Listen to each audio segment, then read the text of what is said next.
السلام عليكم ورحمة الله وبركاته. الحمد لله إن الحمد لله نحمده ونستعينه ونستغفره ونعوذ بالله من شرور أنفسنا ومن سيئات أعمالنا من يهده الله فلا مضل له ومن يضلل فلا هادي له وأشهد أن لا إله إلا الله وحده لا شريك له وأشهد أن محمدا عبده ورسوله أما بعد. கண்ணியத்துக்குரிய எல்லாம் வல்ல அல்லாஹ்வின் அடியார்களே, அல்லாஹுடைய கட்டளை நிறைவேற்றும் விதமாக ஜும்மா என்னும் கடமையை நிறைவேற்றுவதற்காக அதன் ஆரம்ப நிலையிலேயே ஒன்று குழுமிய நம் அனைவருக்கும் அல்லாஹ் அருள் புரிவானாக என்று ஏக இறைவனை பிரார்த்தித்தவனாகவும் அவருடைய பேரருளும் பெரும் கிருபையும் நம் அனைவர்கள் மீதும் என்றென்றும் நின்று நிலவட்டுமாக என்று இறைவனும் துவா செய்தவனாக எனது ஜும்மா உரையினை ஆரம்பம் செய்கின்றேன். அல்லாஹுவின் தூதரே அழகிய முன்மாதிரி என்ற தலைப்பின் கீழ் சில மார்க்கம் சம்பந்தமான செய்திகளை உங்களுக்கும் எனக்குமான அறிவுரையாக சொல்லிக்கொள்ள ஆசைப்படுகிறேன். அல்லாஹ் ரப்புல் ஆலமீன் திருமறை குர்ஆனிலே 33வது அத்தியாயம் 21வது வசனத்திலே சொல்லும்போது சொல்லுகிறான், அல்லாஹுவையும் இறுதி நாளையும் நம்புகிற உங்களுக்கு அல்லாஹுவின் தூதரிடம் அழகிய முன்மாதிரி இருக்கிறது என்று சொல்லுகிறார். அல்லாஹ் ரப்புல் ஆலமீன் நபி பெருமானார் ஸல்லல்லாஹு அலைஹி வஸல்லம் அவர்களை இந்த உலகத்திலே தூதராக அனுப்பியதற்குண்டான காரணம் என்னவென்று சொன்னால், அவர்கள் மூலமாக அல்லாஹுவின் கட்டளையை அவர்களுக்கு அல்லாஹ் வஹீ மூலமாக இறக்கி அதை அவர்கள் மக்களுக்கு சொல்லி அதை நாம் சரியான முறையிலே நடைமுறைப்படுத்தினோம் என்று சொன்னால் இதன் மூலமாக நாளை மறுமையில் நாம் வெற்றி அடைய முடியும். அந்த ஒரே நோக்கத்திற்காக வேண்டிதான் அல்லாஹ் பல காலகட்டத்திலே பல நபிமார்களை அனுப்பினார். அதிலே இறுதியாக பெருமானார் ஸல்லல்லாஹு அலைஹி வஸல்லம் அவர்களை நமக்காக அனுப்பி அவர்களுக்கு திருமறை குர்ஆனை இறக்கி அதன் மூலமாக பல போதனைகளை இறைவன் நமக்கு வழங்கியிருக்கிறார். எந்தெந்த காரியங்களை செய்ய வேண்டும், எந்தெந்த காரியங்களை செய்யக்கூடாது என்பதை நாம சுயமாக சிந்தித்து முடிவெடுக்க முடியாது. அல்லாஹ் தான் நமக்கு என்ன செய்யணும், இது இந்த காரியங்களை செய்யுங்க, இந்த காரியங்களை செய்யாதீங்கன்னு சொல்லி அல்லாஹ் தான் கட்டளையிடணும். அந்த கட்டளை வந்து என்ன செய்யணும், அல்லாஹ் நபி ஸல்லல்லாஹு அலைஹி வஸல்லம் மூலமாக நமக்கு சொல்லி காட்டுறாங்க. அதே நேரத்தில் ஒரு நபி அனுப்பாங்க, அல்லாஹ் ரப்புல் ஆலமீன் ஒரு வகை செய்தியாகவே மக்களுக்கு பொதுவாக சொல்லிடலாம் தானே. ஆனா வந்து அல்லாஹ் என்ன சொல்றான்னு நினைக்கிறான்னு சொன்னா, ஒரு வார்த்தையில ஒரு செய்தியை சொல்றது வந்து ரொம்ப ஈஸி. பிளைட்டை ஓட்டிடுறேன்னு சொல்றது ஈஸி தானே, ஓட்டுறது சிரமம். அப்ப எந்த ஒரு விஷயத்தையும் சொல்வதை விட செய்வது மிக சிரமம் என்பதனால அல்லாஹ் என்ன செய்யறான், மனிதர்களிடே ஒரு ஆளை தேர்ந்தெடுத்து அவரை நபியாக ஆக்கி அவருக்கு இறை செய்திகளை சொல்லி மார்க்க வணக்க வழிபாடுகளை சொல்லி அவங்களை செயல்முறைப்படுத்தி மக்களுக்கு காட்ட வைக்கிறான். 5 வக்து தொழுவுங்க. அல்லாஹ் வந்து மிஹராஜில வந்து அல்லாஹ் ரப்பல் ஆலமீன் ரசூல் ஸல்லல்லாஹு அலைஹி அவங்களுக்கு வந்து என்ன செய்யறான், தொழுகையை கடமையாக்கிடுறான். கடமையாக்கணும் ரசூலுல்லாஹி கூட தொழுகணும், தொழுது காட்டுறாங்க. அதன் பிறகு நம்ம சொல்லணும். அல்லாஹ்வை சொல்லி காட்டுறாங்க, அல்லாஹ்வுடைய தூதரை சொல்லி காட்டுறாங்க. இன்னும் எவ்வாறு தொழ கண்டீர்களோ அவ்வாறு நீங்கள் தொழுது கொள்ளுங்கள். அப்ப தொழுகையா இருந்தாலும் சரி, நோம்பாக இருந்தாலும் சரி, இன்னும் பிற வணக்க வழிபாடுகளா இருந்தாலும் சரி, எல்லாத்தையும் அல்லாஹ் என்ன செய்யறான், நபி பெருமானார் ஸல்லல்லாஹு அலைஹி வஸல்லம் அவர்கள் மூலமாக நமக்கு என்ன செய்யறான், வழிகாட்டுறான். ஏன்னா வந்து வார்த்தையில சொல்றது வந்து ஈஸி, நம்ம மனசு சொல்லிடுவாங்கல்ல, அல்லாஹ் வந்து எல்லா சட்டத்தையும் ஈஸியா சொல்லிடுவான், அதை செய்யறதுதான் சிரமம், செய்ய முடியுமா அப்படின்லாம் சொல்லிடுவோன்றதுக்காக மனிதர்களிலே ஒரு ஆளை தேர்ந்தெடுத்து செய்யறான், செய்ய வைக்கிறான். இன்னும் ஒரு படி மேல சொல்வதாக இருந்தால் அல்லாஹ்வுடைய தூதருக்கு வந்து ஒரு சில ஸ்பெஷலான கடமைகள்லாம் இருக்கு. இரவு தொழுகை என்பது அல்லாஹ்வுடைய தூதருக்கு மட்டும் கண்டிப்பா தொழுதாகணும். ஆனா நமக்கு அந்த மாதிரியா கிடையாது. 5 வக்து தொழுதா மட்டும் போதும், நல்லா சொல்லிட்டான். அதே மாதிரி வந்து உபரியான வணக்கங்கள் செய்யும் போது அது நமக்கு நன்மையாக அமையும். நம்ம விரும்பினா செய்யலாம், கண்டிப்பா செஞ்சாவும் கிடையாது. 5 வக்து தொழுக, ரமலான் மாசத்துல நோன்பு, இதெல்லாம் வந்து நாளைக்கு மறுமையில் விசாரிக்கப்படும். சுன்னத்தான நபீனான இரவு தொழுகைகள் வந்து நாளைக்கு மறுமையில் விசாரிக்கப்படாது. ஆகையினால வந்து அல்லாஹ் என்ன செய்யறான்டா, இந்த மனித சமுதாயத்திற்கு இந்த கட்டளைகள் வந்து இறைவனின் தூதரான பெருமானார் ஸல்லல்லாஹு அலைஹி வஸல்லம் அவர்கள் மூலமா தான் அல்லாஹ் அனுப்புறான். அதனாலதான் அல்லாஹ் சொல்றான், உங்களுடைய அல்லாஹ்வுடைய தூதருக்கு உங்களுக்கு அழகிய முன்மாதிரி இருக்குது, நீ எது செய்வதாக இருந்தாலும் அவங்கள பார்த்து செய்யுங்க அப்படின்ற மாதிரி அல்லாஹ் வந்து திருமறை குர்ஆன் 33வது அத்தியாயம் 21வது வசனத்தை சொல்லி காட்டுறான். அதே மாதிரி 3வது அத்தியாயம் 31வது வசனத்தை அல்லாஹ் சொல்றான், நீங்க அல்லாஹ்வை விரும்பினால், நபியை பார்த்து சொல்றாங்க, நபி நீங்கள் சொல்லுங்கள், நீங்கள் அல்லாஹ்வை விரும்பினால் என்னை பின்பற்றுங்கள். நீங்க வந்து அல்லாஹ் விரும்புகிறீங்க, என்ன பின்பற்றுங்க, அல்லாஹ் உங்களை விரும்புவான், உங்களுடைய பாவங்களை மன்னிப்பான் அப்படின்னு வந்து நபியை பார்த்து அல்லாஹ் சொல்றான். அப்ப அல்லாஹ்வை நம்ம விரும்பக்கூடியதாக இருந்தா, அல்லாஹ் நம்மை விரும்ப வேண்டும் என்று விரும்பக்கூடியதாக இருந்தா நம்ம யாரை பின்பற்றணும், அல்லாஹ்வுடைய தூதரை தான் பின்பற்றணும். அல்லாஹ்வுடைய தூதரை பின்பற்றினால் மாத்திரம் தான் அல்லாஹ்வுடைய பொருத்தமும் அல்லாஹ்வுடைய விருப்பமும் நமக்கு கிடைக்கும். ஆனா நம்முடைய சில பேர் என்ன சொல்றாங்கன்னு சொன்னா, சஹாபாக்களை பின்பற்றலாம், இமாம்களை பின்பற்றலாம், நம்மளுடைய பெரியார்களை பின்பற்றலாம், ஹஸரத்துமார்களை பின்பற்றலாம், அவங்க எல்லா மார்க்கத்தை தெரிஞ்சவங்க தானே அப்படின்ற மாதிரி நம்முடைய உள்ளங்கள் இருக்கும். சொல்லும்போது சொல்லுவாங்க அல்லாஹ்வுடைய தூதத்திலிருந்து பாடம் படிச்சவங்க சஹாபாக்கள், அவங்களை பின்பற்றக்கூடாது நீங்க எப்படி சொல்லலாம் அப்படின்னு சொல்லி சில பேர் நம்ம இடத்துல வாழ வைப்பாங்க. அல்லாஹ்வுடைய தூதரை முழுமையாக பின்பற்ற வேண்டுமா? கிடையாது. அல்லாஹ்விடத்திலிருந்து எதெல்லாம் வகை செய்தி என்று சொன்னார்களோ அதை மட்டும்தான் பின்பற்ற வேண்டும். அது என்னன்ற நம்ம பின்னாடி பார்ப்போம். இப்ப இந்த சஹாபாக்களை பொறுத்த வரைக்கும், பெரியார்களை பொறுத்த வரைக்கும் இவங்க மார்க்கத்திற்காக வேண்டி அவருக்கு எந்த ஒரு புது செய்தியும் அனுப்பப்படாது. அல்லாஹ்வுடைய தூதர் காலத்தோட என்ன செய்யுது? தூதுத்துவம் முழுமை பெற்று விட்டது. அல்லாஹ் திருமறை குர்ஆன்ல சொல்லி காட்டுறான், இந்த மார்க்கத்தை, இஸ்லாம் என்ற மார்க்கத்தை நாம் முழுமைப்படுத்தி விட்டோம். ஹஜ்ஜத்துல் விதாவுல அல்லாஹ்வுடைய தூதர் என்ன செய்றாங்க? மக்களுக்கு பிரச்சாரம் பண்றாங்க. பிரச்சாரம் பண்ணும் பொழுது அல்லாஹ் அந்த மக்களை நோக்கி அல்லாஹ்வுடைய தூதர் சொல்றாங்க, உங்களுக்கு என்னுடைய அல்லாஹ் சொன்ன தூதுத்துவத்தை எல்லாம் சொல்லிவிட்டேனா, தூது செய்தி எல்லாம் சொல்லிவிட்டேனா என்று சஹாபாக்களை பத்தி கேட்கிறாங்க. சஹாபாக்கள் என்ன சொல்றாங்க? யார சொல்லலாம், நீங்க எல்லாத்தையும் சொல்லிட்டீங்க, முழுமையா சொல்லிட்டீங்கன்னு சொன்ன உடனே அல்லாஹ்வுடைய தூதர் செய்றாங்க, வானத்தை நோக்கி தங்களுடைய விரலை நீக்கி அஷ்ஹது அல்லா, இறைவா நீயே இதற்கு சாட்சி, இறைவா நீயே இதற்கு சாட்சி என்று 3 முறை சொல்றாங்க. அன்னையோட என்ன செய்யுது? தீன் முழுமை பெற்றது. அந்த நேரத்துல தான் அல்லாஹ் குர்ஆன்ல இந்த வசனம் திறக்கிறான். என்ன வசனம் திறக்கிறான்? இன்றைக்கு நான் இந்த இஸ்லாமிய தீனை முழுமைப்படுத்தி விட்டேன், இஸ்லாமை உங்களுக்கு வாழ்க்கை நெறியாக நான் புரிந்து கொண்டேன் அப்படின்னு சொல்லி முழுமைப்படுத்தினான் அல்லாஹ். இதற்கு பிறகு புது சட்டங்கள் மார்க்கத்தின் பெயரால் சொல்வதற்கு யாருக்கும் எந்த அதிகாரமும் இல்லை. அல்லாஹ்வும் அல்லாஹ்வுடைய தூதரும் என்ன சொன்னாரோ அது மட்டும்தான் மார்க்கம். இன்றைக்கு சில நாட்களுக்கு முன்னாக இந்த பராத் இரவு என்று சொல்றது, அப்புறம் மெஹராஜ் இரவு செஞ்சு அதுக்காக இரவு வணக்கம் செய்யறது, நோன்பு வைக்கிறது, இதெல்லாம் மார்க்கத்தில் சொல்லப்படாத காரியங்கள். இதையெல்லாம் நாம் செய்தோம் என்று சொன்னால் இதெல்லாம் நம்ம தொழுகை தானே, நோன்பு தானே. பராத் இரவுல நோன்பு தான் வைக்கிறோம், நம்ம கூத்து கும்மாளம் அடிக்கிறோம், அல்லாஹ்வுக்காக நோன்பு வைக்கிறோம், அல்லாஹ்வுக்காக தொழுகிறோம். இது எப்படி பாவமாகும்? இது எப்படி நினைக்குவோம்? ஆனா அல்லாஹ் வந்து பாவமா தான் பார்க்கலாம். இப்போ 4 ரக்காத் தொழுகைக்கு பதில் நான் 5 ரக்காத் தொழுவேன், இல்ல 10 ரக்காத் தொழுவ முடியுமா? அல்லாஹ்வும் முழுமைப்படுத்தினான். 4 ரக்காத் தான் தொழுவணும், மகரிப் 3 ரக்காத் தான் தொழுவணும், ஃபஜ்ர் 2 ரக்காத் தான் தொழுவணும். எனக்கு டைம் இருக்கு, நான் கூடுதல் ரக்காத் தொழுவேன்னு சொன்னா அது மார்க்க தடுக்கப்பட்டுதான். பார்க்கறதுக்கு நிறைய தான் தொழுகிறோம். பட் 2 ரக்காத் ஃபஜ்ர் தொழுகைய எனக்கு நேரம் இருக்குதுன்னு சொல்லி 4 ரக்காத் தொழுதா 2 ரக்காத் கூடுதலாக தொழுகிறோம். அது நன்மை அமையுமா? கண்டிப்பா நன்மை அமையாது. அல்லாஹ் கோவப்படுறான். நான் என்ன சொல்லியிருக்கணும், என்னுடைய தூதர் மூலமா நமக்கு என்ன கட்டளை இருக்கு அதை மட்டும் செய், அதிகப்படுத்தி தரமா என்ன செய்யக்கூடாது, நீ எதையும் செய்யக்கூடாது என்பதாக தடுக்கிறோம். அதனாலதான் இந்த பராத் இரவுல நோன்பு வைக்கிறதுனாலயோ, இரவுல நின்று வணங்குவதனாலேயோ, அதே மாதிரி மிஹராஜ் இரவுல நோன்பு வைப்பதனாலேயோ, இரவு நின்று வணங்குவதனால எந்த நன்மையும் கிடையாது. மாறாக அது வழிகேடு, அது விதத்து. அல்லாஹ்வுடைய தூதர் தன்னுடைய ஒவ்வொரு உரையை துவங்குவதற்கு முன்பாகவும் ஒரு செய்தியை மக்களுக்கு நினைவூட்டியவர்களாக துவங்குவார்கள். என்ன துவங்குவார்கள்? வார்த்தைகளில் சிறந்து அல்லாஹ்வுடைய வார்த்தை திருமறை குர்ஆன் ஆகும். வழிகாட்டுதலில் சிறந்து எனது வழிகாட்டுதல் முஹம்மது ஸல்லல்லாஹு அலைஹி வஸல்லம் வழிகாட்டுதல் ஆகும். மார்க்கத்தில் என்று புதிதாக உருவாக்கப்பட்டுவை அனைத்துமே விதத்துகளாகும். விதத்துகள் அனைத்தும் வழிகேடாகும். வழிகேடுகள் உங்களை நரகிலே கொண்டு போய் சேர்க்கும் என்று சொன்னார்கள். அப்ப மார்க்கம் என்ற பெயரால எதுவுமே புதுசா வரக்கூடாது. அல்லாஹ்வும் அல்லாஹ்வுடைய தூதரும் அந்த ஹஜ்ஜத்துல் விதா ரசூலுல்லாஹ் சொல்லும் போதே முழுமைப்படுத்தி விட்டாங்க. அன்றைக்கு அந்த குர்ஆன் வசனம் வரும்பொழுது இந்த மார்க்கம் முழுமை பெற்று விட்டது. புதுசாக எந்த ஒரு தொழுகையோ எந்த ஒரு நோன்போ மார்க்கத்தில் இருந்தால் அல்லாஹ்வுடைய தூதர் சொல்லியிருக்கணும். அல்லாஹ் சொல்லியிருக்கணும் குர்ஆன்ல. இது அல்லாம நானா புதுசா உருவாக்கி செய்வோம் என்று சொன்னா அது வழிகேடு, அது உங்களை நரகிலே கொண்டு போய் சேர்க்கும் அல்லாஹ்வுடைய தூதர் சொல்றாங்க. அதனால இந்த மாதிரியான காரியங்களில் நம்ம செஞ்சுக்கணும், விலகிக் கொள்ள வேண்டும். அதே நேரத்தில் அல்லாஹ் ரப்பல் ஆலமீன் திருமறை குர்ஆனில் 33வது அத்தியாயம் 66வது வசனம் முதல் 68வது வசனத்து வரை சொல்லி காட்டுகிறான். சில முகங்கள் நரகில் புரட்டப்படும் பொழுது என்ன செய்வானா, சில முகத்தை போட்டு அல்ல நரகத்துல போட்டு புரட்டுவானா, அப்ப அவங்க புலம்புவாங்கன்னா, யா அல்லாஹ் நாங்கள் உனக்கு கட்டுப்பட்டிருக்க வேண்டுமே, உன்னுடைய தூதருக்கு கட்டுப்பட்டிருக்க வேண்டுமே, எங்கள் கை செய்தமே, நாங்கள் எங்கள் பெரியார்களுக்கும் எங்கள் தலைவர்களுக்கும் நாங்கள் கட்டுப்பட்டோம், அவர் எங்களை வழிகெடுத்து விட்டார்கள். எப்படி சொல்லுவாங்கன்னா, இன்னைக்கு பெரியார்கள் பெருசு, ஹஜ்ரத்மார்கள் பெருசு, இமாம்கள் பெருசுன்னு சொல்லி போறவங்க என்ன போடுவாங்க, நாளைக்கு மறுமையில போய் அல்லாஹ்வை பின்பற்றி இருக்கணுமே, அல்லாஹ்வுடைய வேதத்தை நாங்க பின்பற்றி இருக்கணுமே, அல்லாஹ்வுடைய தூதருடைய வேதத்தை, அல்லாஹ்வுடைய தூதர் ஹதீஸை நாங்க பின்பற்றி இருக்கணுமே, அதெல்லாம் விட்டுட்டு நாங்க வழிகேட்டில் இருந்துட்டோம், வழிகேட்டில் போயிட்டோம், நீங்க சொல்லக்கூடிய மார்க்கம் சரிதான் சொல்லி பெரியாருக்கு பின்னாடி போயிட்டோம், எங்க கை செய்தமே அப்படின்னு புலம்பிட்டு அவங்க ஃபத்வா பண்ணுவாங்க. அவங்களுக்கு எதிராக யாரை அவர்கள் பின்பற்றினார்களோ அவர்களுக்கு எதிராக எப்படி ஃபத்வா பண்ணுவாங்க, இறைவா இவர்கள் எங்களை வழிகெடுத்து விட்டார்கள், எங்களை விட இவர்களுக்கு 2 மடங்கு வேதனை தருவாயாக அப்படின்னு சொல்லி ஃபத்வா பண்ணுவாங்க. அப்ப இதான் நிலைமை. அப்ப அல்லாஹ் ரப்பல் ஆலமீன் இதில் திருமறை குர்ஆனில் இதை சொல்லி காட்டுவதற்கு உண்டான காரணம் என்ன? இன்னைக்கு நம்முடைய சில பேருடைய அந்த மூளையில அப்படியே பதிஞ்சிருச்சு. குர்ஆன் ஹதீஸ் ஹஜ்ரத்மார்கள் சொல்றது, இமாம்கள் சொல்ற மார்க்கத்தை தானே சொல்றாங்க, குர்ஆன் ஹதீஸை தான் சொல்றாங்க, இதுல என்ன தப்பு இருக்குது அப்படின்னு சொல்லி நாம என்ன செய்யறோம், அதை சரி காண்றோம். ஆனா அல்லாஹ் இந்த இடத்துல என்ன செய்யறான், அதை தடை செய்யறான். அந்த இடத்துல புலம்புவாங்க நாளைக்கு, அல்லாஹ்வை பின்பற்றிருக்கணுமா, அல்லாஹ்வுடைய தூதரை பின்பற்றிருக்குமே புலம்புவாங்க.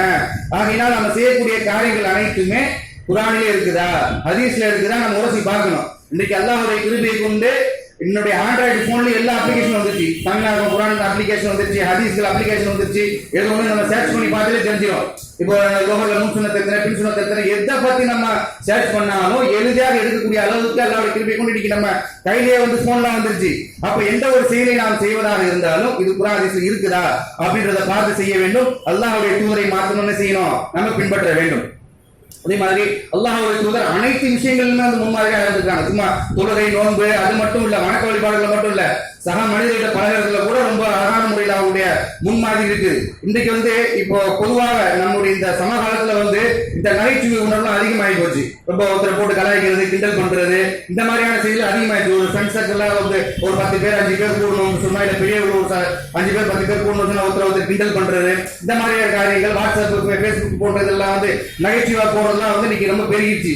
இதை மாதிரி நம்ம செய்யலாமா, மார்க்கத்துக்கு அனுமதி இருக்கான்னு சொன்னா கண்டிப்பா அனுமதி இருக்கு. ஆனா ஒரே ஒரு கண்டிஷன், நம்ம யாரை கிண்டல் பண்றோமோ அவர்களுடைய மனம் நோம்பு அளவு நம்ம கிண்டல் பண்ணிடக்கூடாது. அதே மாதிரி பொய் சொல்லி கிண்டல் பண்ணிடக்கூடாது. பொய் சொல்லி ஒரு ஜோக் அடிச்சிடக்கூடாது. சிரிக்க வைக்கிறன்ற பேர்ல பொய் சொல்லி நம்ம செஞ்சிடக்கூடாது. அல்லாஹ்வுடைய தூதர் சொன்னாங்க, யார் பிறர் சிரிக்க வேண்டும் என்பதற்காக பொய்யை சொல்லுகிறானோ அவனுக்கு கேடுதான், அவனுக்கு கேடுதான் முன்னாடி சொல்றாங்க. அப்ப வந்து இந்த கேடை தரக்கூடிய ஒரு காரியம் நம்ம செஞ்சிடக்கூடாது. நம்ம ஒரு ஜோக்கையோ எதையும் செய்யறதாக இருந்தா உண்மையை மாத்திரம் தான் சொல்ல வேண்டும். அல்லாஹ்வுடைய தூதர் சில நேரங்கள் இந்த மாதிரி செஞ்சிருக்காங்க. எப்படின்னு சொன்னா, ஒரு வயதான மூதாட்டி ஒரு வாட்டி வந்து என்ன செய்ய ரசூலுல்லாஹ் வந்து கேட்கறாங்க, யார சொல்லலாம் நாங்களாம் சொர்க்கத்துக்கு போவோமா அப்படின்னு கேட்கறாங்க. உடனே அல்லாஹ்வுடைய தூதர் சொல்றாங்க, இல்ல கிழவி மாறங்களாம் சொர்க்கத்துக்கு போக முடியாது, மூதாட்டிங்களாம் சொர்க்கத்துக்கு போக முடியாது அப்படின்னு சொன்ன உடனே அந்த வயதான மூதாட்டி ரொம்ப சோர்வடைஞ்சு மனசு கஷ்டப்பட்டு நம்ம சொர்க்கத்துக்கு போக முடியாது அழுதுகிட்டே போறாங்க. உடனே அல்லாஹ்வுடைய தூதர் கூப்பிடுறாங்க, இங்க வாங்க, வயதான மூதாட்டி தான் சொர்க்கத்துக்கு போக முடியாது, ஆனா மூதாட்டி எல்லாம் அல்லாஹ் என்ன செய்வான், இளமையான கன்னிகளாக மாற்றி சொர்க்கத்துக்கு அனுப்புவான். நீங்க மூதாட்டியெல்லாம் சொர்க்கத்துக்கு போக முடியாது, இளமையான கன்னியாக மாற்றி சொர்க்கத்துக்கு போக முடியும் அப்படின்ற மாதிரி அல்லாஹ்வுடைய தூதர் அவரை வந்து ஒரு மாதிரி கிண்டல் பண்ற மாதிரி பண்ணிருக்காங்க. அதே மாதிரி இன்னொரு சந்தர்ப்பத்துல ஒரு சஹாபி வந்து கேட்கிறாரு, யார சொல்லலாம் எனக்கு ஒரு ஒட்டகம் கொடுங்க, பிரயாணம் பண்றது ஒட்டகத்துல ஏற்றி விடுங்க அப்படின்னு கேட்கிறாரு. உடனே அல்லாஹ்வுடைய தூதர் சொல்றாங்க, சரி உங்களுக்கு ஒரு ஒட்டகம் குட்டி கொடுக்குறாங்க, ஏறி போங்க அப்படின்றாங்க. உடனே அந்த வந்து சாக்காரு, ஒட்டக குட்டி நான் எப்படி பிரயாணம் பண்ண முடியும் அப்படின்னு கேட்டோம்ல. தூதர் சொல்றாங்க, எல்லா பெரிய ஒட்டகமும் ஒரு தாய்க்கு குட்டி தானப்பா அப்படின்ற மாதிரி வந்து நகைச்சுவை பேசியிருக்காங்க.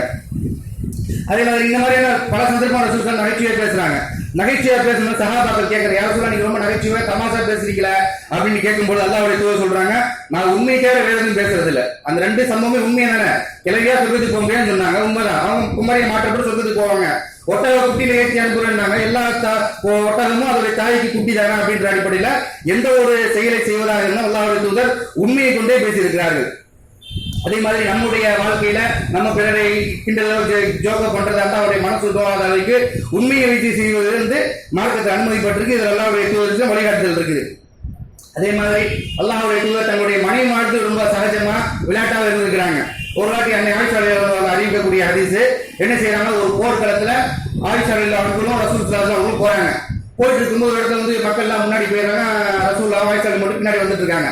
அப்ப வந்து ஆயிஷா வந்து ரசூல் ஸல்லல்லாஹு அலைஹி கேட்கறாங்க, நம்ம ஒரு ஓட்டம் பந்தயம் வச்சுக்கிறோமா அப்படின்னு கேட்கறாங்க. உடனே சரின்னு சொல்லிட்டு ஓட்டம் பந்தயம் வைக்கிறாங்க. வச்சுட்டு அவங்க என்ன செய்யறாங்க, ஆயிஷா வந்து அதுல வந்து ஃபர்ஸ்ட் வந்துடுறாங்க, ஃபர்ஸ்ட் வந்து வின் ஆயிடுறாங்க. ஆயிஷா அவங்க அறிவிக்கிறாங்க, அப்போ ஒல்லியா இருந்தேன், அதனால வந்து ரசூலுல்லாஹ் நான் ஜெயிச்சு முன்னாடி வந்துட்டேன்.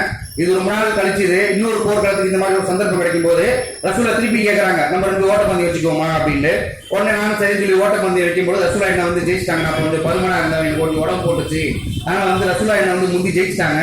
ஜெயிச்சிட்டு ரசூலுல்லாஹ் சொன்னாங்களா, அன்னைக்கு நான் வந்து தோத்தலாம், அதுக்கு சரியா போச்சுமா அப்படின்னாங்க. இப்போ இந்த மாதிரி மனைவிமாரிடத்துல வந்து ரொம்ப சகஜமாகவும் ரொம்ப இயல்பாக இருந்திருக்கிறாங்க. ரொம்ப கராரா கரு பொருள்லாம் இருந்தது இல்லை, எல்லாத்தையும் வந்து சகஜமாக அல்லாஹ்வுடைய தூதர் வந்து பழகுவதற்கு ரொம்ப இனிமையானவர் என்று அல்லாஹ்வுடைய தூதர் சஹாபாக்கள் நிறைய இடத்துல சொல்லியிருக்காங்க. அப்படி எந்த ஒரு விஷயமாக இருந்தாலும், வாழ்க்கை எந்த ஒரு விஷயமாக இருந்தாலும் அல்லாஹ்வுடைய தூதருக்கு அழகிய முன்மாதிரி இருக்கிறது. நம்ம ஒருவரை பின்பற்றுவதாக இருந்தால் அல்லாஹ்வை தூதரை தவிர இவர் யாருமே பின்பற்றக்கூடாது. அப்பேற்பட்ட அளவுக்கு அல்லாஹ்வுடைய தூதத்துல எல்லா விஷயங்களையும் முன்மாதிரி இருக்கிறது. அதே மாதிரி நம்ம இப்ப சொல்றோம்ல, சஹாபாக்களை பின்பற்றக்கூடாது, இமாம்களை பின்பற்றக்கூடாது, பெரியார்களை பின்பற்றக்கூடாது, அவங்க எல்லாம் வந்து வகி செய்தி வரதில்லை அப்படின்னு சொன்ன உடனே அவங்க சில பேர் கோவப்படுறாங்கல்ல.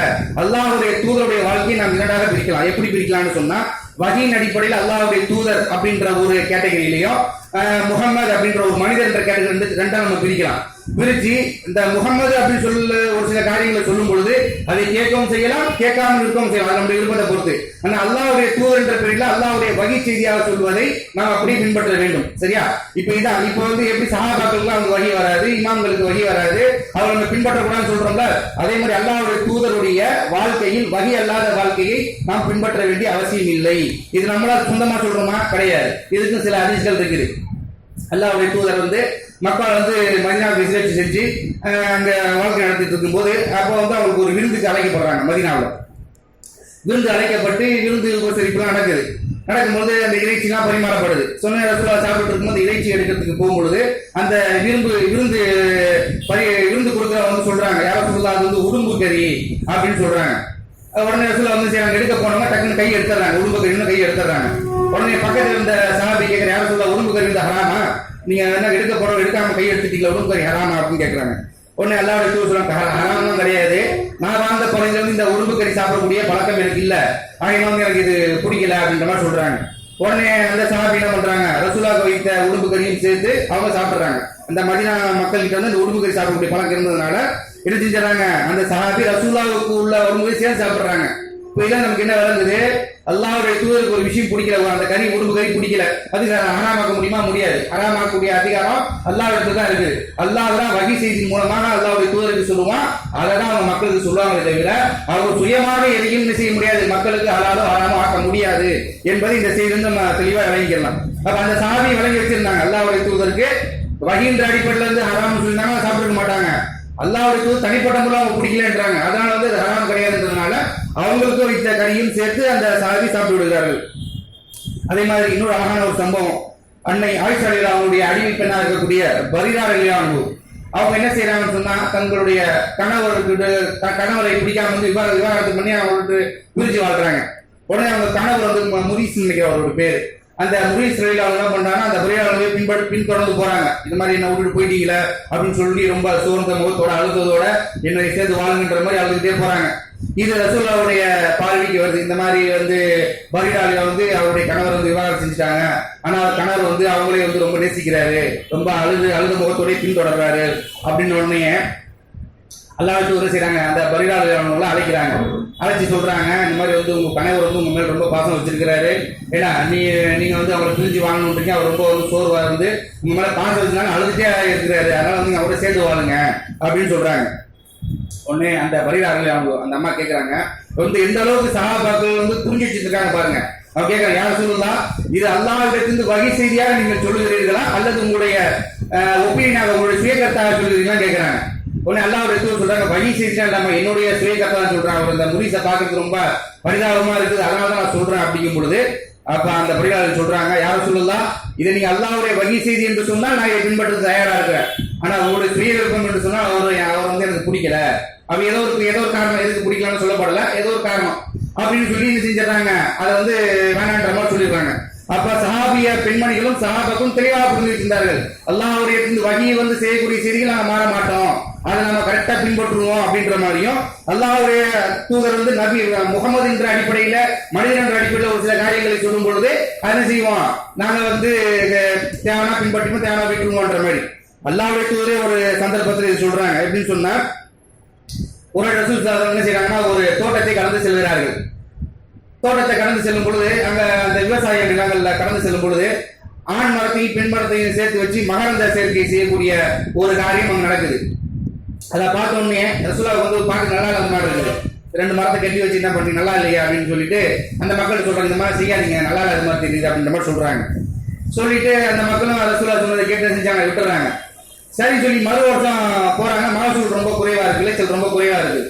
உடனே சஹாபாக்கள் அந்த விவசாயில ரசூலுல்லாஹ் கேட்கறாங்க, இந்த வருஷம் ரொம்ப மகசூல் குறைவா இருக்கு, என்ன காரணம் அப்படின்னு சொல்லும் பொழுது அந்த மக்கள் சொல்றாங்க, நீங்க தான் போன வருஷம் சொல்லியிருந்தீங்க, இந்த மாதிரி ஆண் மரத்தையும் பெண் மரத்தையும் கட்டி மகரந்த சேர்க்கை செய்ய வேண்டாம்னு சொன்னீங்க இல்லையா, அதனாலதான் நாங்க செய்யாம விட்டுட்டோம், அதனாலதான் விளைச்சல் குறைவா இருக்குது அப்படின்னு சொன்ன உடனே அல்லாஹ்வுடைய தெளிவுபடுத்துறாங்க, அல்லாஹ்வுடைய மார்க்கம் என்று அல்லாஹ்வுடைய வகை செய்தி என்று எதை நான் உங்களுக்கு சொல்கிறேனோ அதுல எந்த ஒரு மாற்று கருத்தும் கொள்ளாம நீங்க அதை அப்படியே பின்பற்றுங்க. நானா ஒரு சில காரியங்களை உலக விஷயங்களை சொல்லும் பொழுது அதை நீங்க நினைச்சா விரும்பினா பின்பற்று, விரும்பினா விட்டுருங்க, ஏன்னா உலக விஷயத்தில் என்னை விட நீங்கள் அதிகம் அறிந்தவர்களாக இருக்கிறீர்கள் என்பதாக சொல்றாங்க. இதிலிருந்து நமக்கு என்ன விளங்குதுன்னு சொன்னா, அல்லாஹ்வுடைய தூதரை நம்ம ரெண்டா பிரிக்கணும். இப்படி இருக்கும் பொழுது வகி செய்தியினாலதான் நம்ம அல்லாஹ்வுடைய தூதரை பின்பற்றவே ஒழிய வேற எந்த ஒரு காரணமும் இல்லை. சரிங்களா? இது நம்ம மனசுல ஆள பதிய வச்சுக்கணும். ஏன்னா சில நேரம் நம்ம உள்ளங்கள்ல தோன்றும். அதான் சில பேர் சொல்லும்போது சஹாபாக்களை பின்பற்றினா என்ன, இமாம்களை பின்பற்றினா என்ன, அவனா மார்க்கத்துக்கு முரணாக சொல்லிட போறாங்க, இப்படிலாம் சில பேர் நம்மளுக்கு குழப்பும்போது நமக்கு சரி மாதிரி தெரியும். இதுதான் காரணம். அல்லாஹ்வுடைய தூதர்கிட்ட உள்ள செய்திகள் வகி செய்திகள், இறைவனத்தில் வந்த வகி செய்திகள். முகமது என்ற அடிப்படையில் சில செய்தி சொல்வது அவரால் சுயமாக சொல்வார்கள். அதை நம்ம விரும்பினா ஏற்றுக்கலாம், விரும்பாக விட்டுலாம். அப்ப மார்க்கம் என்ற புதுசா எதுவும் நமக்கு சொல்ல வேண்டிய அவசியம் மார்க்கமே இல்லை. அல்லாஹ்வும் தூதரும் முழுமைப்படுத்தி விட்ட காரணத்தினால நம்ம மார்க்கத்தை புதுசா யாரும் சொல்லித் தர வேண்டியது இல்லை. எது மார்க்கத்தில் இருக்கோ அது அல்லாஹ்வும் அல்லாஹ்வுடைய தூதரும் சொல்லி தந்திருப்பாங்க.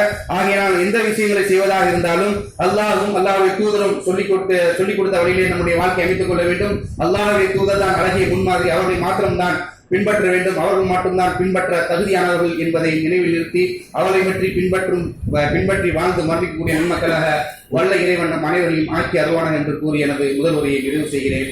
வாஹிர் தாவானா அல்ஹம்துலில்லாஹி ரப்பில் ஆலமீன். அஸ்ஸலாமு அலைக்கும்.